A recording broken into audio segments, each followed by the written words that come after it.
क्या छात्रों ने कभी इस बात पर विचार किया है कि मई के महीने में बिहार के मैदानी इलाकों को झुलसा देने वाली लू और जुलाई में पूरे राज्य को जलमग्न कर देने वाली मूसलाधार मानसूनी बारिश के पीछे वास्तव में एक ही अदृश्य वैज्ञानिक इंजन काम कर रहा है? Welcome to Bihar matters. जी बिल्कुल, और यही इंजन आज हमारे अध्ययन का मुख्य केंद्र है। हाँ, तो छात्रों, ये हमारी ज्योग्राफी मास्टर सीरीज का छठा लेक्चर है और मैं बता दूं कि एक एडवांस्ड स्तर का सत्र है। आज के इस गहन अध्ययन सत्र का विषय है क्लाइमेटोलॉजी, मतलब जलवायु विज्ञान। सही कहा, और हमें स्पष्ट रूप से बता देना चाहिए कि ये सत्र बीपीएससी, बीएसएससी, एसआई और टीचर एग्जाम्स जैसी बिहार सरकार की आगामी परीक्षाओं के लिए अत्यंत महत्वपूर्ण है। बिल्कुल महत्वपूर्ण है। आज के इस लेक्चर में हम वायुमंडल की संरचना, ऊष्मा बजट और भारतीय मानसून जैसी जटिल प्रणालियों को केवल रटने वाले तथ्यों के रूप में नहीं देखेंगे जी, बल्कि उनके पीछे काम करने वाले जो वैज्ञानिक तंत्र हैं, यानी जो मैकेनिज्म है, उसे समझेंगे। ये विश्लेषणात्मक दृष्टिकोण परीक्षाओं के लिए नितांत आवश्यक है। देखिए, उम्मीदवारों को ये समझना चाहिए कि जब हम क्लाइमेटोलॉजी या जलवायु विज्ञान का अध्ययन करते हैं तो ये केवल मौसम की रोजमर्रा की बातचीत नहीं है। हाँ, बिल्कुल नहीं है। इसके अंतर्गत वायुमंडल, जिसे हम एटमॉस्फेयर कहते हैं, और पृथ्वी का ऊष्मा संतुलन यानी हीट बैलेंस, और पूरी दुनिया में हवाओं की परिसंचरण प्रणालियों का अध्ययन किया जाता है, सर्कुलेशन सिस्टम्स का। सही बात है, क्योंकि आयोग अब सीधे तौर पर ये नहीं पूछता कि कौन सी हवा कहाँ चलती है। बिल्कुल नहीं, वो तो पुराना पैटर्न हो गया। हाँ, अब प्रश्न ये आता है कि वो हवा वहीं क्यों चलती है। इन प्रणालियों के काम करने के तरीके को समझे बिना मुख्य परीक्षा यानी मेंस और प्रारंभिक परीक्षा के विश्लेषणात्मक प्रश्नों को हल करना लगभग असंभव है। एकदम सही बात है। तो चलिए इस विषय की वैज्ञानिक शुरुआत करते हैं। जी, तो सबसे पहले ये समझना आवश्यक है कि हमारे चारों ओर का जो गैसीय आवरण है वो आखिर क्या है और इसकी संरचना कैसी है। अगर हम वायुमंडल के संगठन यानी कॉम्पोजिशन ऑफ एटमॉस्फेयर को देखें तो ये 78% नाइट्रोजन और 31% ऑक्सीजन से बना है। आर्गन व अन्य गैसें 1% में आती हैं। जी, लेकिन छात्रों का ध्यान इन स्थिर गैसों से अधिक परिवर्तनशील गैसों पर होना चाहिए, जिन्हें हम वेरिएबल गैसेस कहते हैं, विशेषकर कार्बन डाइऑक्साइड यानी CO2 और जलवाष्प या वाटर वेपर पर। बिल्कुल। परीक्षा में अक्सर इनके महत्व को लेकर प्रश्न बनते हैं और उसका कारण बहुत स्पष्ट है। हाँ, बताइए। देखिए, नाइट्रोजन और ऑक्सीजन जीवन के लिए आवश्यक तो हैं, लेकिन वे मौसम के निर्माण में प्रत्यक्ष रूप से बहुत कम भूमिका निभाते हैं। पृथ्वी के पूरे जलवायु तंत्र का नियंत्रण उस बचे हुए 1% हिस्से के पास है। क्या बात है, ये बहुत ही सटीक विश्लेषण है। जलवाष्प को हिले, ये वायुमंडल में ऊर्जा को सोखने और छोड़ने का काम करता है। मतलब जब पानी भाप बनता है तो वो अपने अंदर ऊष्मा छिपा लेता है, जिसे हम गुप्त ऊष्मा या लेटेंट हीट कहते हैं। बिल्कुल। और जब यही भाप संघनित होकर यानी कंडेंस होकर बादल बनती है तो वो ऊष्मा वायुमंडल में रिलीज हो जाती है। यही ऊर्जा तो तूफानों और चक्रवातों को ताकत प्रदान करती है। सही कहा। इसी तरह CO2 एक प्राथमिक ग्रीन हाउस गैस है जो पृथ्वी से वापस अंतरिक्ष में जाने वाली लंबी तरंगों को यानी लॉन्ग वेव रेडिएशन को रोककर तापमान को बनाए रखती है। जी, खैर अब इस गैसीय आवरण की संरचना पर आते हैं, जिसे हम स्ट्रक्चर ऑफ एटमॉस्फेयर कहते हैं। इसे ऊंचाई के आधार पर कई परतों में बांटा गया है। हाँ, और मैं यहाँ जोड़ना चाहूंगी कि परीक्षाओं में अक्सर ट्रोपोस्फेयर यानी क्षोभ मंडल और स्ट्रेटोस्फेयर यानी समतापमंडल के कार्यों को लेकर बहुत भ्रम पैदा किया जाता है। अक्सर छात्र इसमें उलझ जाते हैं। बिल्कुल, छात्रों को इसे ऐसे याद रखना चाहिए कि सारा जो ड्रामा है, मेरा मतलब है मौसम से जुड़ी सभी घटनाएं, बादल बनना, बारिश, आंधी, ये सब सबसे निचली परत क्षोभ मंडल में होता है। जी, जबकि इसके ठीक ऊपर वाली परत यानी समताप मंडल मुख्य रूप से सुरक्षा और तेज यातायात का कार्य करती है। सुरक्षा मतलब ओजोन लेयर और यातायात मतलब जेट स्ट्रीम्स। ये ड्रामा वाला उदाहरण बहुत अच्छा है। यहाँ थोड़ा गहराई में जाना आवश्यक है। क्षोभ मंडल में ये सारा ड्रामा इसलिए होता है क्योंकि भारी होने के कारण लगभग 90% जलवाष्प और धूल के कण इसी परत में गुरुत्वाकर्षण द्वारा रोक कर रखे जाते हैं। और बिना जलवाष्प के मौसम का निर्माण हो ही नहीं सकता। बिल्कुल। क्षोभ मंडल की सबसे बड़ी विशेषता है लैप्स रेट, जिसे सामान्य ह्रास दर कहते हैं। इस परत में जैसे जैसे हम ऊंचाई पर जाते हैं, तापमान 6.5 डिग्री सेल्सियस प्रति किलोमीटर की दर से घटता है। यहाँ 1 मिनट रुकते हैं। मैं परीक्षार्थियों की एक आम उलझन को उठाना चाहूंगी। जी पूछिए। यदि क्षोभ मंडल में ऊंचाई के साथ तापमान गिरता है, तो समताप मंडल में जाने पर तापमान घटने के बजाय अचानक बढ़ने क्यों लगता है? स्ट्रेटोस्फेयर में ऐसा क्या होता है? ये एक बेहतरीन विश्लेषणात्मक प्रश्न है। ऐसा इसलिए होता है क्योंकि समताप मंडल में ओजोन परत मौजूद होती है। अच्छा। जब ओजोन गैस सूर्य की हानिकारक पराबैंगनी किरणों को, मतलब यूवी रेज को सोखती है, तो उस रासायनिक प्रक्रिया में अत्यधिक ऊष्मा उत्पन्न होती है। हाँ, हीट जनरेट होती है। बिल्कुल। और यही ऊष्मा समताप मंडल के तापमान को बढ़ा देती है। इसके बाद जो परतें आती हैं वो है मेसोस्फीयर यानी मध्यमंडल, हाँ। जहां अंतरिक्ष से आने वाले उल्कापिंड या मीटियोर्स घर्षण के कारण जलकर राख हो जाते हैं। जी, और फिर आता है थर्मोस्फीयर या बाह्य वायुमंडल, जिसके भीतर आयोनोस्फीयर यानी आयन मंडल मौजूद है। हाँ। और मैं बता दूं कि ये आयोनोस्फीयर रेडियो संचार के लिए बहुत जरूरी है, रेडियो कम्युनिकेशन के लिए, क्योंकि इसमें मौजूद आयन पृथ्वी से भेजी गई रेडियो तरंगों को वापस सतह पर परावर्तित कर देते हैं। इसी वजह से हम दूरस्थ संचार जब पाते हैं। बिल्कुल। और सबसे अंत में एक्सोस्फीयर यानी बहिर्मंडल है, जो वायुमंडल की बाहरी सीमा है। सही है। तो चूंकि वायुमंडल की संरचना हमने समझ ली है, तो अगला तार्किक प्रश्न ये उठता है कि यह आवरण काम कैसे करता है। इस पूरे तंत्र को ऊर्जा कहाँ से मिलती है और पृथ्वी अपना तापमान कैसे नियंत्रित करती है? यही प्रश्न हमें हमारे अगले महत्वपूर्ण विषय की ओर ले जाता है, सूर्यताप और ऊष्मा budget, insulation and heat budget. जी। इंसुलेशन का अर्थ है इनकमिंग सोलार रेडिएशन, यानी सूर्य से आने वाली सौर विकिरण। महत्वपूर्ण बात यह है कि ये ऊर्जा पृथ्वी पर हर जगह एक समान नहीं पहुंचती। ये मुख्य रूप से सूर्य के कोण पर निर्भर करती है, एंगल ऑफ सन पर। हाँ, भूमध्य रेखा पर यानी इक्वेटर पर सूर्य की किरणें सीधी पड़ती हैं, जिससे प्रति इकाई क्षेत्र में ऊर्जा अधिक होती है। बिल्कुल। जबकि ध्रुवों की ओर जाने पर किरणें तिरछी हो जाती हैं, जिससे ऊर्जा बिखर जाती है और तापमान कम हो जाता है। और यहीं से हीट बजट का सिद्धांत सामने आता है, ऊष्मा बजट। मैं छात्रों को इसे एक उदाहरण से समझाना चाहूंगी। इसे एक संतुलित बैंक खाते की तरह समझा जा सकता है। अच्छा, कैसे? सूर्य से आने वाली शॉर्टवेव रेडिएशन यानी लघु तरंगे हमारी जमा राशि हैं, ये हमारा डिपॉजिट है। और पृथ्वी द्वारा अंतरिक्ष में वापस भेजी जाने वाली लॉन्ग वेव रेडिएशन यानी दीर्घ तरंगे हमारी निकासी या विड्रॉल है। जी। प्रकृति ये सुनिश्चित करती है कि कुल बैलेंस हमेशा शून्य रहे, ताकि पृथ्वी का औसत तापमान स्थिर बना रहे। यहाँ बैंक खाते का रूपक बहुत शानदार है। इसे थोड़ा और विस्तार देते हैं। ग्रीन हाउस गैसें जैसे CO2 ये बैंक द्वारा लगाई गई एक निकासी सीमा की तरह काम करती हैं, विड्रॉल लिमिट की तरह। हाँ, बिल्कुल सटीक। जब पृथ्वी रात में ठंडी होने के लिए लॉन्ग वेव्स के रूप में अपनी ऊर्जा वापस अंतरिक्ष में भेजती है, तो वायुमंडल उस ऊर्जा को आसानी से बाहर नहीं जाने देता। अगर ये वायुमंडल नहीं होता तो पृथ्वी दिन में उबलती और रात में जम जाती। सही कहा। और इसी ऊष्मा संतुलन की प्रक्रिया में एक और बहुत ही महत्वपूर्ण अवधारणा है, एल्बीडो। एल्बीडो। जी। एल्बीडो का मतलब है किसी सतह द्वारा सौर विकिरण को बिना सोखे सीधे परावर्तित कर देना, रिफ्लेक्शन कर देना। परीक्षा के लिए ये तथ्य बहुत बार पूछा जाता है कि वो ताजी बर्फ का यानी स्नो का एल्बीडो सबसे अधिक होता है। हाँ, सबसे ज्यादा। जब सूर्य की किरणें बर्फ पर पड़ती हैं तो उनका लगभग 80 से 90% हिस्सा सीधा अंतरिक्ष में लौट जाता है। बिल्कुल। और एल्बीडो के साथ साथ तापमान वितरण को नियंत्रित करने वाले अन्य कारकों को भी समझना होगा। टेम्परेचर डिस्ट्रीब्यूशन के जो कंट्रोलर्स हैं। जी। अक्षांश और ऊंचाई तो हैं ही, लैटिट्यूड एंड एल्टीट्यूड, लेकिन समुद्र से दूरी भी एक बड़ा कारक है।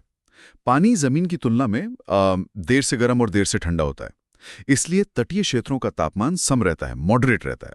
और बादल भी एक बड़े नियंत्रक हैं। हाँ। अगर हम इसे बिहार के संदर्भ में देखें तो गर्मियों में जब आसमान साफ होता है तो सीधी धूप सतह को भून देती है, लेकिन सर्दियों में जब बादल छाए रहते हैं तो पृथ्वी की गर्मी बाहर नहीं जा पाती और रातें अपेक्षाकृत कम ठंडी होती हैं। सही है।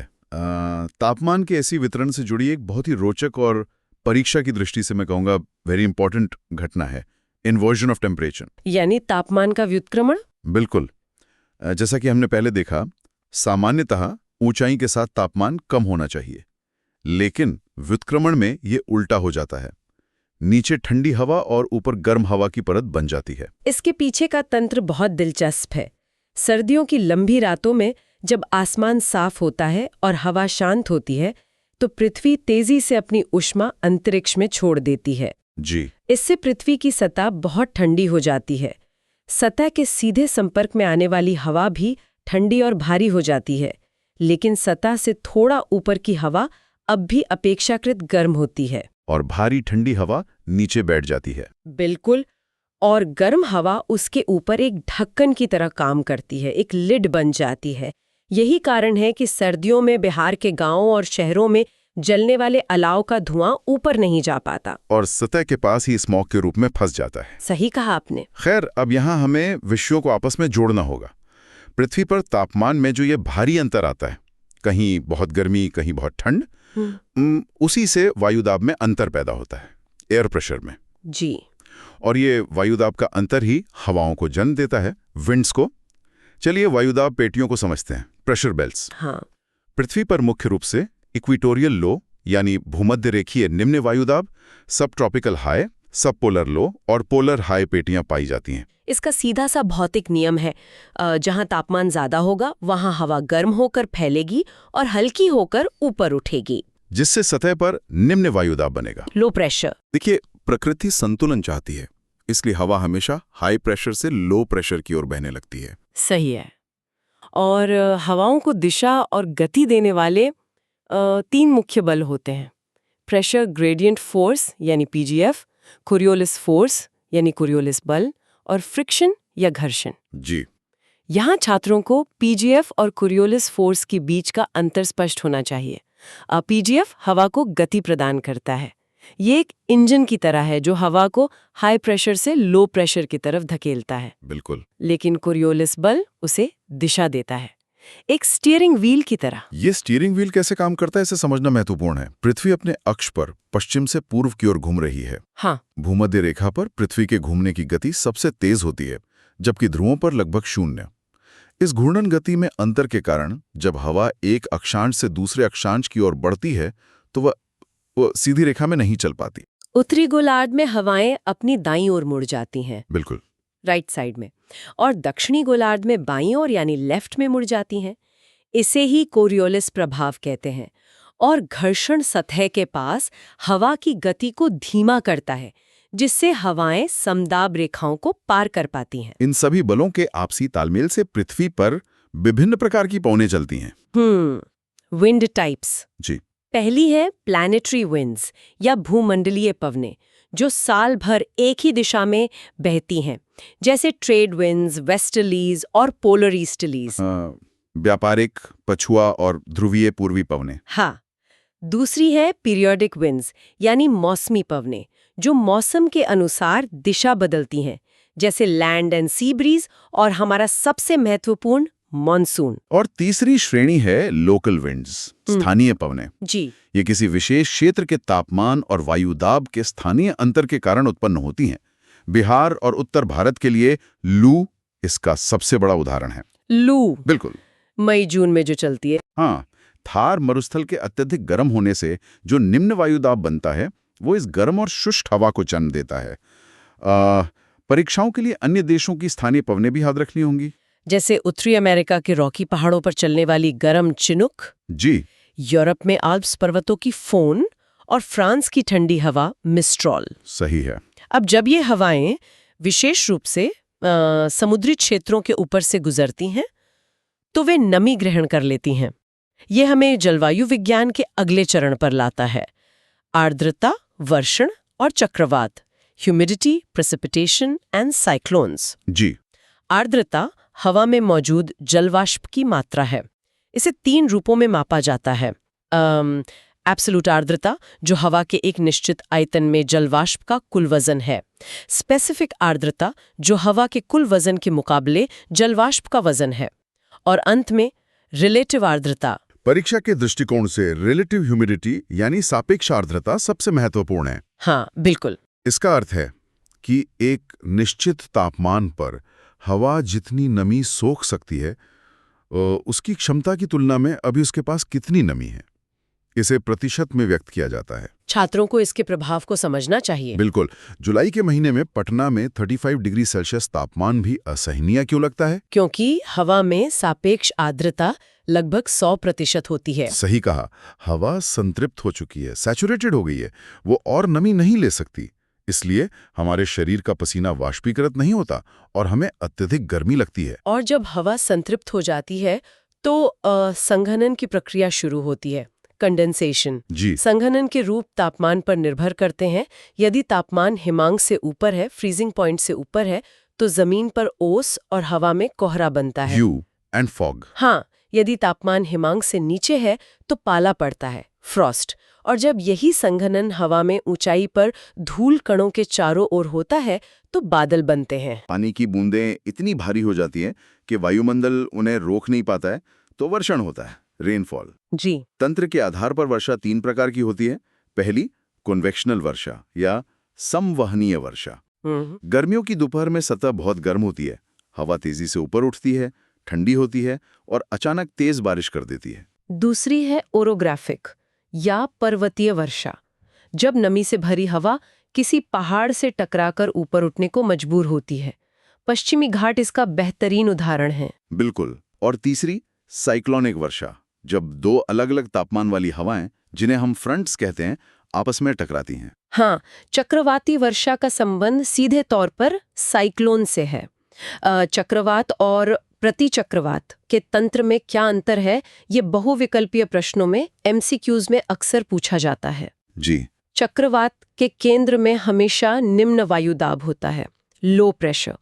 इसके चारों ओर हवाएं तेजी से अंदर की ओर आती हैं और कोरियोलिस बल के कारण सर्पिल गति में ऊपर उठती हैं, स्पाइरल मोशन में। और प्रतिचक्रवात यानी एंटी साइक्लोन्स इसके बिल्कुल विपरीत है।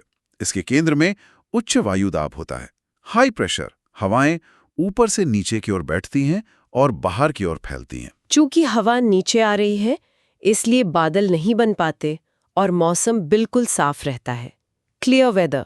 सही है। अब देखिए, वैश्विक हवाओं, आर्द्रता और वर्षण के इन सभी सिद्धांतों को समझने के बाद अब समय है इन्हें सीधे भारत की सबसे महत्वपूर्ण मौसमी घटना पर लागू करने का। भारतीय मॉनसून और जेट स्ट्रीम। जी।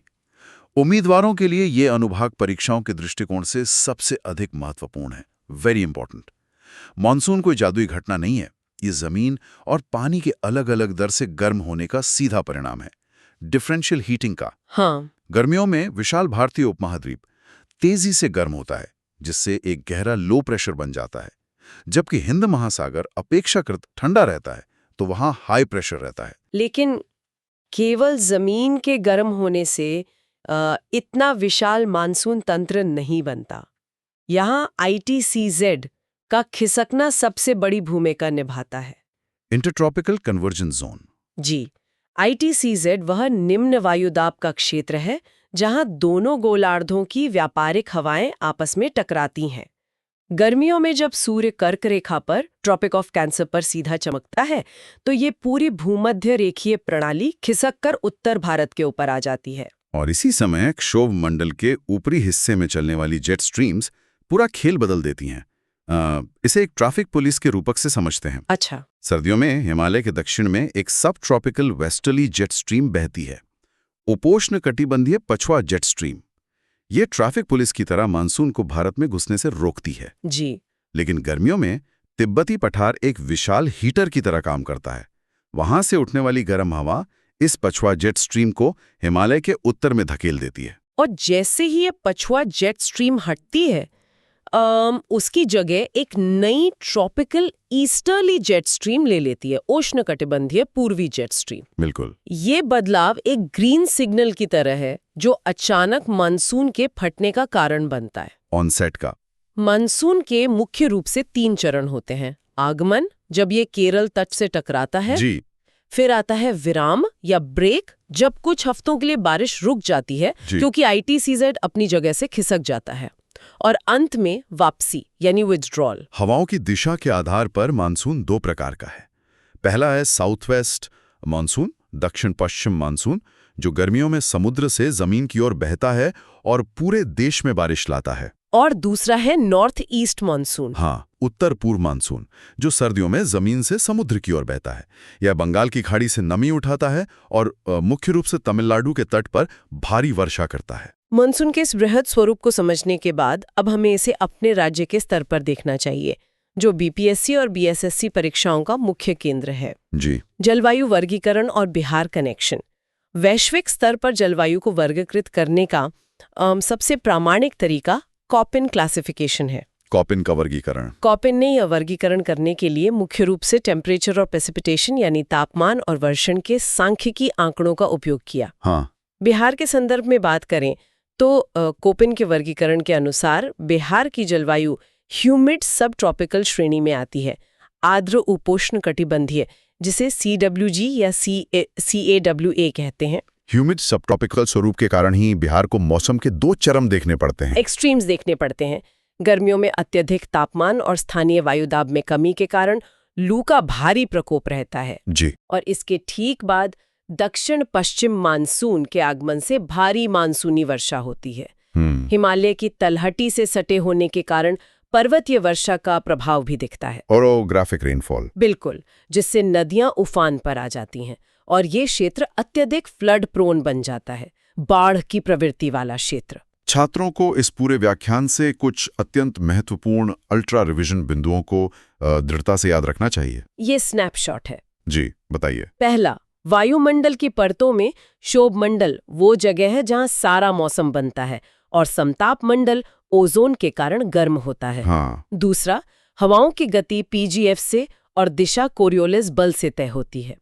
तीसरा, वर्षण 3 प्रकार का होता है। और चौथा, भारतीय मानसून केवल हवाएं नहीं है, ये ITCZ के खिसकने, तिब्बती पठार के गर्म होने और जेट स्ट्रीम्स के शिफ्ट होने का सम्मिलित परिणाम है। बहुत ही शानदार संक्षेप था ये। छात्रों, ये मास्टर सीरीज अगले सत्र में ऐसे ही महत्वपूर्ण विषयों के साथ जारी रहेगी। जी। लेकिन आज के अध्ययन को और गहरा करने के लिए उम्मीदवारों को एक विश्लेषणात्मक प्रश्न पर सोचना चाहिए। बिल्कुल, सोचने वाला विषय है। जो कि कोपेन का वर्गीकरण सीधे तौर पर तापमान और वर्षा पर निर्भर करता है।